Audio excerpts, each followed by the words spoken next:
साध संगत जी, the inspired stories channel पर आपका बहुत बहुत स्वागत है। वीडियो शुरू करने से पहले कृपया आप मेरे चैनल को सब्सक्राइब जरूर करें और साथ में बेल आइकन को भी दबा दें ताकि मेरे नए वीडियो का नोटिफिकेशन आपको मिल जाए। और अगर वीडियो अच्छा लगे तो कृपया लाइक, कमेंट और ज्यादा से ज्यादा शेयर करें। अब देर न करते हुए आज की कहानी शुरू करते हैं।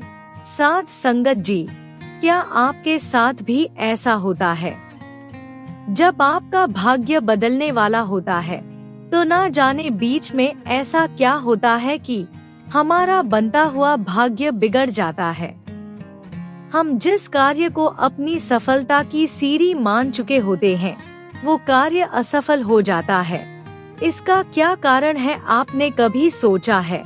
अगर आप भी जानना चाहते हैं कि आपका बनता भाग्य बिगड़ क्यों जाता है तो आप ये कहानी अंत तक जरूर सुने। इस कहानी को सुनने के बाद आपको पता चल जाएगा कि आपका भाग्य बनता क्यों नहीं। अब देर ना करते हुए शुरू करते हैं। साध संगत जी, प्राचीन समय की बात है। एक गांव में भोलू नाम का कुम्हार रहता था। वो बहुत सुंदर मटके बनाता था। उसके मटके आसपास के गांवों में बहुत प्रसिद्ध है। लोग उसके मटके खरीदने के लिए दूर दूर से आते थे। भोलू की पत्नी की मृत्यु बहुत पहले हो चुकी थी। इसका एक लड़का था जिसका नाम मोहन था। मटके बनाने से भोलू को इतनी कमाई हो जाती थी कि दोनों बाप बेटे का खर्चा आराम से निकल जाता था। भोलू सोचता था कि जब उसका बेटा थोड़ा बड़ा हो जाएगा तो वो उसको भी अपने साथ इसी काम में लगा। भोलू की इच्छा थी कि मोहन भी अपना पुश्तैनी काम सीख ले, लेकिन मोहन अभी छोटा था इसलिए वो उस समय का इंतजार कर रहा था जब वो थोड़ा बड़ा हो जाए। भोलू भगवान को बहुत मानता था। वो गुरु नानक देव जी का पक्का भगत था। उसके गांव में एक छोटा सा गुरुद्वारा था जहां भोलू रोज सुबह सुबह माथा टेकने जाता था। भोलू मोहन को भी अपने साथ ले जाना चाहता था, लेकिन मोहन खेलकूद में व्यस्त रहता और उसके साथ ना जाता। भोलू को उसकी बड़ी चिंता होती थी कि कहीं मोहन गलत रास्ते पर ना पड़ जाए। लेकिन साध संगत जी, भगवान ने जिसको अपने पास बुलाना होता है उसका समय पहले से ही तय होता है। इस तरह समय बीतता गया। मोहन अब 20 साल का हो गया था। भोलू ने उसे अपने साथ काम पर लगाने की बहुत कोशिश की और एक दिन ये भी कहा कि बेटा, जब हम दोनों मिलकर ये काम करेंगे तो हमारे पास पैसे भी ज्यादा आएंगे। फिर अब तुम्हारी उम्र भी हो गई है, तुम्हारा विवाह भी करना है और तुम्हारे विवाह के लिए हमें पैसे भी तो जोड़ने हैं ताकि हम अपना नया घर बना सके। इसलिए तुम मेरे साथ मटके बनाने का काम सीख लो ताकि मेरे मरने के बाद तुम्हें किसी चीज की परेशानी ना हो। लेकिन मोहन हमेशा भोलू की बात एक कान से सुनकर दूसरे कान से निकाल देता था और उसे हमेशा यही कहता था कि मैंने मटके बनाने का काम नहीं करना, मुझे मटके बनाना अच्छा नहीं लगता, मैं छोटे मोटे काम करके अपनी जिंदगी बर्बाद नहीं करना चाहते, मैं तो कोई बड़ा कारोबार करूँगा। भोलू उसे हमेशा यही कहता कि बेटा, कारोबार करने के लिए बहुत पैसे चाहिए होते हैं और मटके बेचकर तो हमारा गुजारा ही बड़ी मुश्किल से होता है। फिर कारोबार के लिए पैसे कहाँ से आएंगे? मोहन ने भोलू की बात सुनकर कहा, पिताजी, मैं आपसे पैसे कब मांग रहा हूँ, मैं पैसे खुद कमा लूँगा और फिर उसके बाद कोई ना कोई कारोबार करूँगा, लेकिन ये मटके बनाने का काम मैं हरगिज नहीं करूँगा, ये मैं आपको पहले बता रहा हूँ। भोलू उसकी बात सुनकर चुप हो जाता। इधर मोहन दिनों दिन बिगड़ता जा रहा था। वो सारा दिन आवारा लड़कों के साथ घूमता रहता और जब भी भोलू उसे समझाने की कोशिश करता तो वो हमेशा यही कहता कि मैंने आपको कितनी बार कहा है, आप अपने काम से काम रखिए, मैं अपने आप कोई ना कोई काम ढूंढ लूंगा। भोलू जानता था कि ये सब मोहन के ख्याली पुलाव है। भोलू की गांव के सेठ से अच्छी जान पहचान थी। भोलू ने उससे कहा कि मैं तुम्हें सेठ के यहाँ नौकरी लगवा देता हूँ, सेठ तुम्हें अच्छी पगार दे देगा। मोहन ने उसकी बात सुनकर कुछ देर सोचा और फिर काम करने के लिए सहमति दे दी। लेकिन सेठ ने मोहन को कुछ ही दिनों में काम से निकाल दिया।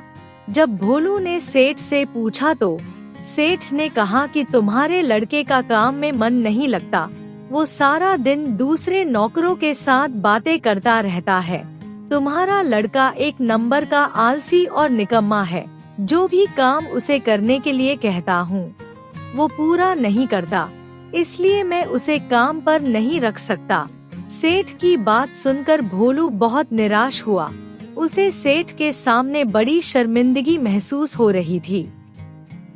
उसने घर जाकर मोहन से कहा, मैंने तुम्हारे लिए इतनी अच्छी नौकरी तलाश की थी, लेकिन तुमने उसे भी छोड़ दिया। तुम जीवन में आगे क्या करोगे? मोहन ने अपने पिता की बात सुनकर कहा, मेरे भविष्य की आप चिंता मत करो। एक नौकरी छूटने से क्या कोई पहाड़ टूट गया है? काम की कमी नहीं है, मुझे कोई ना कोई और काम मिल ही जाएगा। भोलू ने बहुत कोशिश की उसकी नौकरी लगवाने की, लेकिन सब लोग मोहन के बारे में जानते थे, इसलिए उसे कोई भी काम पर रखने के लिए तैयार नहीं हुआ। भोलू को मोहन की बहुत चिंता रहने लगी। इसी चिंता में वो बीमार पड़ गया और कुछ दिनों के बाद उसकी मृत्यु हो गई। पिता की मौत के बाद मोहन ने सोचा कि अब मुझे कोई ना कोई काम तो करना ही पड़ेगा। मटके बनाने का काम तो उसने सीखा नहीं था और अपने गांव में उसे कोई नौकरी देता नहीं था, इसलिए मोहन ने दूसरे गांव में जाकर काम करने की सोची। ये सोचकर मोहन काम की तलाश में दूसरे गांव चला गया। वहाँ पर भाग्य ने मोहन का साथ दिया। उसे एक बड़े व्यापारी के यहाँ काम मिल गया। मोहन पिता की मौत के बाद बदल गया था। अब वो काम से जी नहीं चुराता था। वो व्यापारी के यहाँ मेहनत और ईमानदारी से काम करने लगा। इसी तरह उसका जीवन अच्छी तरह से चलने लगा। दूसरे गांव में आए हुए मोहन को काफी वक्त बीत गया था। एक दिन उसने व्यापारी से कहा, सेठ जी, मुझे आपके यहाँ काम करते हुए काफी समय गुजर गया है। मैं कुछ दिनों के लिए अपने गांव जाना चाहता हूँ, इसलिए मुझे कुछ दिनों की छुट्टी दे दीजिए। व्यापारी उसके काम से बहुत खुश था। उसने मोहन से कहा कि तुम 15 दिन के लिए अपने गांव जा सकते हो, लेकिन 15 दिन बाद अपने काम पर वापस आ जाना। मोहन ने व्यापारी से वादा किया कि वो समय पर वापस आ जाएगा। अगले दिन सुबह सुबह मोहन अपने गांव की तरफ चल दिया। वो सोच रहा था कि जब मैं गांव में पहुंचूंगा तो जो लोग मुझे गालियां देते थे, चोर बोलते थे, वो मुझे देखकर हैरान हो जाएंगे और मेरी तरक्की देखकर मेरी तारीफ करेंगे। ये सब सोचता हुआ मोहन अपने गांव जा रहा था और अंदर ही अंदर खुश हो रहा था। मोहन अभी थोड़ी ही दूर गया था कि एक साधु बाबा उसे नजर आया। साधु बाबा ने अपने कंधे पर 3 गठरियां उठाई हुई थी और वो धीमी रफ्तार से चल रहा था। देखने में वो काफी बूढ़ा और कमजोर नजर आ रहा था और उसे देखने से महसूस हो रहा था कि वो काफी देर से चल रहा है। उसके चेहरे पर थकान साफ नजर आ रही थी। मोहन उसके पीछे पीछे चल दिया, क्योंकि वो मोहन के गांव वाले रास्ते की तरफ ही जा रहा था। थोड़ा आगे जाने पर साधु बाबा थक गए और आराम करने के लिए एक पेड़ के नीचे बैठ गए। तभी साधु बाबा की नजर मोहन के ऊपर पड़ी, जो उसी तरफ आ रहा था। मोहन जब साधु बाबा के पास से गुजरने लगा तो साधु बाबा ने उसे रोक लिया और पूछा, बेटा क्या तुम मेरी मदद कर सकते हो? मोहन ने साधु बाबा से पूछा, बोलो बाबा, आप क्या मदद चाहते हैं? साधु बाबा बोले, मेरे पास ये 3 गठरियां है जो काफी भारी है। मुझे ये उठाने में मुश्किल हो रही है। अगर तुम तीनों में से एक गठरी को उठा लो तो बदले में मैं तुम्हें सोने के 3 सिक्के दूंगा। मोहन ने साधु बाबा की बात सुनकर कहा, क्यों नहीं बाबा, मैं आपकी मदद जरूर करूंगा। आप बताओ कि आपने जाना कहाँ है? साधु बाबा ने उस तरफ इशारा किया जिस तरह मोहन जा रहा था। मोहन ने साधु बाबा से एक गठरी ले ली और अपने कंधे पर रख ली। मोहन ने देखा कि गठरी बहुत ज्यादा भारी थी। उसने साधु बाबा से पूछा, बाबा ये गठरी तो सचमुच बहुत भारी है। आप इतनी उम्र में इसे अकेले उठाकर कैसे जा रहे थे? साधु बाबा ने उसकी बात सुनकर कहा, ये तो मेरा ही बोझ है और मुझे ही उठाना पड़ेगा। मोहन ने साधु बाबा की बात सुनकर कहा, अच्छा हुआ बाबा, मैं आपको रास्ते में मिल गया, नहीं तो आप इतना वजन उठाकर कहाँ जाते? फिर मोहन गठरी को उठाकर आगे आगे चल दिया और साधु बाबा उसके पीछे पीछे चलने लगे। मोहन ने कुछ सोचकर साधु बाबा से पूछा, बाबा इस गठरी में ऐसा क्या है जो ये इतनी भारी है? मुझे तो ऐसा महसूस हो रहा है कि जैसे इसमें अपने पत्थर डाल रखे हो। साधु बाबा ने उसकी बात सुनकर कहा, नहीं बेटा, मैं भला पत्थर कंधे पर लाद कर क्यों लेकर जाऊंगा? इस गठरी में तो केवल तांबे के सिक्के भरे हुए हैं। साधु बाबा की बात सुनकर मोहन अचंभित हो गया और सोचने लगा कि ये साधु बाबा तो कोई करामाती लगते हैं, तभी तो इतने सारे तांबे के सिक्के लेकर चल रहे हैं। लेकिन फिर उसने इस ख्याल को दिमाग से निकालते हुए सोचा कि मुझे इससे क्या लेना देना, मुझे तो इस गठरी को केवल दूसरे गांव तक पहुंचना है और बदले में साधु बाबा मुझे 3 सोने के सिक्के दे देंगे। फिर मोहन ने तांबे के सिक्कों की बात अपने दिमाग से निकाल दी और गठरी उठाकर मस्ती से आगे चलने लगा और साधु बाबा उसके पीछे पीछे चलने लगे। चलते चलते वो दोनों एक नदी किनारे जा पहुँचे। मोहन तंदुरुस्त शरीर का मालिक था और अभी जवान था, इसलिए वो गठरी सर पर रखकर नदी में उतर गया। लेकिन साधु बाबा अभी नदी के किनारे पर ही खड़े थे। जब मोहन ने साधु बाबा को किनारे पर खड़े देखा तो पूछा, बाबा आपको क्या हुआ? आप नदी में क्यों नहीं उतर रहे? आप चलिए, हमें दूसरे गांव में पहुंचने के लिए ये नदी तो पार करनी ही होगी, तभी हम दूसरे गांव में पहुंच पाएंगे। साधु बाबा ने मोहन की बात सुनकर कहा, बेटा मैं ये जानता हूँ कि बिना नदी पार करे हम दूसरे गांव में नहीं पहुँच सकते, लेकिन तुम देख रहे हो कि मेरा शरीर अब बूढ़ा हो गया है और ये 2 भारी गठरियां मेरे से उठाई नहीं जा रही। मैं ये नदी कैसे पार करूं? अगर कहीं मेरा पैर फिसल गया तो मुझे तो तैरना भी नहीं आता, मैं नदी में ही डूब जाऊंगा।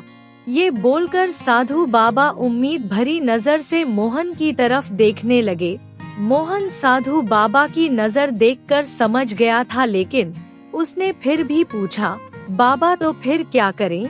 तब साधु बाबा ने कहा, बेटा क्या तुम एक गठरी और उठा सकते हो? लेकिन मैं तुमसे फ्री में गठरी नहीं उठवाऊंगा। मैं इस गठरी के बदले में भी तुम्हें 3 सोने के सिक्के और दूंगा। साधु बाबा की बात सुनकर मोहन अंदर से तो खुश हो गया, लेकिन फिर दिखावा करता हुआ बोला, बाबा आप मुझे क्यों शर्मिंदा कर रहे हो? अगर आप मुझे 3 सोने के सिक्के नहीं भी दोगे तो फिर भी मैं आपका ये काम कर दूंगा। मैं आपको आपके गांव में सही सलामत पहुंचा दूंगा। साधु बाबा उसकी बात सुनकर मुस्कुरा दिए और फिर बोले, बेटा तुम बहुत ही भले और नेक इंसान लगते हो, वरना आज की दुनिया में कौन किसी के काम आता है। मोहन वापस नदी के किनारे पर आया और साधु बाबा से दूसरी गठरी ले ली और उसे अपने दूसरे कंधे पर रखकर चलने लगा। जब वो थोड़ा सा आगे चला तो उसे महसूस हुआ कि ये दूसरी गठरी तो पहले वाली से भी भारी है, लेकिन फिर इसने सोचा कि मुझे तो इसके बदले में सोने के 3 सिक्के और मिल जाएंगे। अब भारी है या हल्की, मुझे इससे क्या लेना देना। ये सोचकर मोहन चुप रहा। उसके बाद दोनों ने नदी पार कर ली, लेकिन मोहन के अंदर ये जिज्ञासा बढ़ गई थी कि इस दूसरी गठरी में क्या है।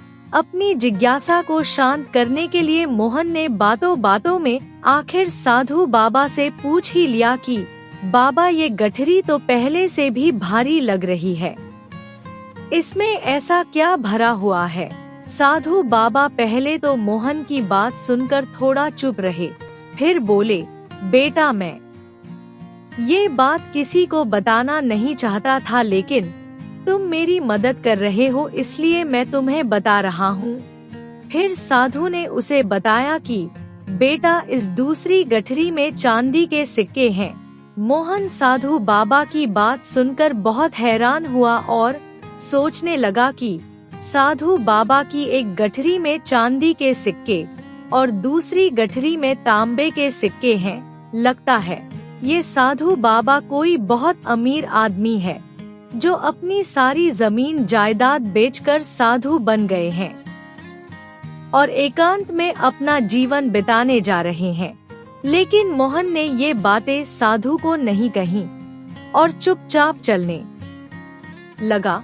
साधु बाबा भी बिल्कुल चुपचाप उसके साथ साथ चल रहे थे।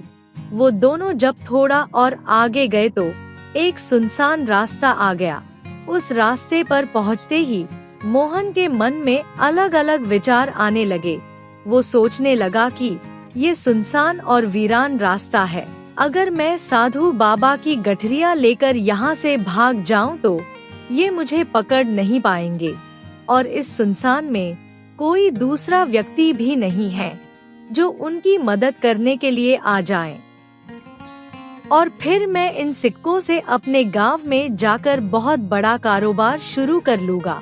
ये साधु बाबा तो बूढ़े हो गए हैं, इनका या भरोसा कि कब इनका अंतिम समय आ जाए। और मान लो अगर साधु बाबा कुछ समय तक जीवित भी रह जाए तो वो भला इतनी धन दौलत का क्या करेंगे। साधुओं का धन दौलत से क्या काम, ये तो कहीं ना कहीं से भिक्षा मांग कर अपना पेट भर लेंगे। इसलिए क्यों ना ये सारे सोने के सिक्के मैं रख लूं। इस तरह के बहुत सारे विचार मोहन के अंदर चल रहे थे। तभी उसे एकदम से झटका लगा। उसने सोचा कि मैं भी कितना गलत सोच रहा हूँ। ये बेचारे साधु बाबा पता नहीं कहाँ से आ रहे हैं और न जाने कितनी मेहनत से इन्होंने ये धन कमाया होगा। मुझे इनको धोखा नहीं देना चाहिए। मोहन ने किसी तरह से मन के बुरे विचारों पर काबू कर लिया। ये बातें सोचते सोचते मोहन साधु बाबा से पीछे रह गया था। अब साधु बाबा आगे आगे चल रहे थे और मोहन उनके पीछे आ रहा था। कुछ देर चलने के बाद वहाँ पर एक पहाड़ आया। साधु बाबा ने देखा कि पहाड़ काफी ऊंचा था। उन्होंने मोहन की तरफ देखा और बोले, बेटा ये पहाड़ तो बहुत ऊंचा है, ये भारी गठरी उठाकर मैं पहाड़ पर चढ़ नहीं पाऊंगा, क्योंकि मेरा शरीर तो वैसे ही बूढ़ा है और मैं इतना चलने के बाद काफी थक भी गया हूँ। मेरे पैरों और घुटनों में भी बहुत दर्द हो रहा है। तुम एक काम करो, अगर तुम मेरी ये तीसरी गठरी भी उठा लोगे तो बदले में मैं तुम्हें सोने के 3 सिक्के और दूंगा। पर याद रखना बेटा, इन गठरियों को संभाल कर उठाना, कहीं ये नीचे ना गिर जाए और गिरने के बाद खुल न जाए। बस ये बात याद रखना। बाबा की बात सुनकर मोहन ने पूछा, बाबा आखिरी इस तीसरी गठरी में ऐसा क्या है जो आप ज्यादा संभालने के लिए जोर दे रहे हो? साधु बाबा ने इधर उधर देखा और फिर बोले, बेटा इस गठरी में सोने के सिक्के हैं। जब मोहन ने साधु बाबा की ये बात सुनी तो वो बहुत खुश हुआ और बिना कुछ कहे चुपचाप साधु बाबा से वो गठरी ले ली और उसे भी अपने सर पर रख लिया। फिर वो दोनों पहाड़ पर चढ़ने लगे। मोहन हट्टा कट्टा तंदुरुस्त नौजवान था। वो कुछ ही समय में पहाड़ की चोटी पर पहुंच गया। अब साधु बाबा के हाथ भी खाली थे। वो भी आराम से मोहन के पीछे पीछे पहाड़ पर चढ़ रहे थे। उधर जब से मोहन ने सोने के सिक्कों का नाम सुना था, उसका मन तो जैसे उछल रहा था। वो मन ही मन सोचने लगा, अगर ये तीनों गठरियां मुझे मिल जाए तो मेरी तो जिंदगी बन जाएगी। मेरा पूरा जीवन आराम से कटेगा। और वैसे भी ये साधु बाबा तो बूढ़े हो गए हैं, इनके हाथ पैर तो सही से चलते नहीं। वो भला अब इन सिक्कों का क्या करेंगे? इनके पैर तो वैसे ही कब्र में लटके हुए हैं। साधु बाबा का तो ये भी पता नहीं कि वो कल का सूरज देख पाएंगे या नहीं। अब इन्होंने धन का क्या करना, इसलिए मैं एक काम करता हूँ, ये तीनों सिक्कों से भरी हुई गठरियाँ लेकर भाग जाता हूँ। साधु बाबा चिल्लाने के अलावा और कुछ नहीं कर पाएंगे। मोहन के मन में अलग अलग तरह से विचार आ रहे थे। साध संगत जी, ऐसे समय में मनुष्य का मन उसकी बुद्धि पर पूरी तरह से हावी हो जाता है और वो अपने कार्य को सही सिद्ध करने के लिए कई तरह के बहाने बना लेता है। अब मोहन सोचने लगा कि लगता है ये साधु बाबा कोई चोर या डाकू है और चोरी का माल छिपाने के लिए साधु का रूप बनाकर जा रहे हैं। अब अगर मैं चोर के पैसों पर हाथ साफ कर रहा हूँ तो इसमें मैं क्या गलत कर रहा हूँ? इसमें बुराई क्या है? क्योंकि ये तो खुद एक चोर है और चोर के यहाँ चोरी करना कोई बुरी बात नहीं है। ये सोचते हुए मोहन अब तेजी से आगे बढ़ने लगा। देखते ही देखते वो साधु बाबा से काफी आगे निकल आया। मोहन ने सोचा कि जैसे ही पहाड़ की ढलान आएगी, मैं इन तीनों गठरियों को लेकर वहाँ से भाग जाऊंगा। ये साधु पहले ही इतना बूढ़ा है और थका हुआ भी है, इससे चला तो जा नहीं रहा। ये भला मुझे कैसे पकड़ेगा? सिक्कों से मेरी सारी गरीबी दूर हो जाएगी। इसी तरह दोनों चलते चलते पहाड़ की चोटी पर पहुंच गए। अब इसके आगे उन्होंने ढलान से नीचे उतरना था। तभी एकदम से मोहन ने गठरियों को उठाया और तेजी से ढलान से नीचे उतरने लगा। साधु बाबा ने जब उसे इतनी तेजी से जाते हुए देखा तो आवाज लगाकर कहा कि बेटा आराम से चलो, नहीं तो नीचे गिर जाओगे। लेकिन मोहन अब उसकी कहाँ सुनने वाला था। वो तो तेजी से आगे बढ़ता गया और थोड़ा आगे जाने पर तो वो दौड़ने लगा और देखते ही देखते कुछ ही पलों में वो साधु बाबा की आंखों से ओझल हो गया। किसी तरह चुपचाप मोहन अपने गांव पहुंच गया। जब मोहन अपने गांव पहुंचा तो शाम हो गई थी और थोड़ा सा अंधेरा भी हो गया था, इसलिए मोहन को किसी ने नहीं देखा। ये देखकर मोहन बहुत खुश हुआ कि किसी को उसके आने की खबर नहीं हुई। वो जल्दी से सीधा अपने घर चला गया। मोहन अब बहुत खुश था। वो सोच रहा था कि अब तो उसके पास बहुत धन दौलत है, अब अपनी जिंदगी आराम से गुजारेगा।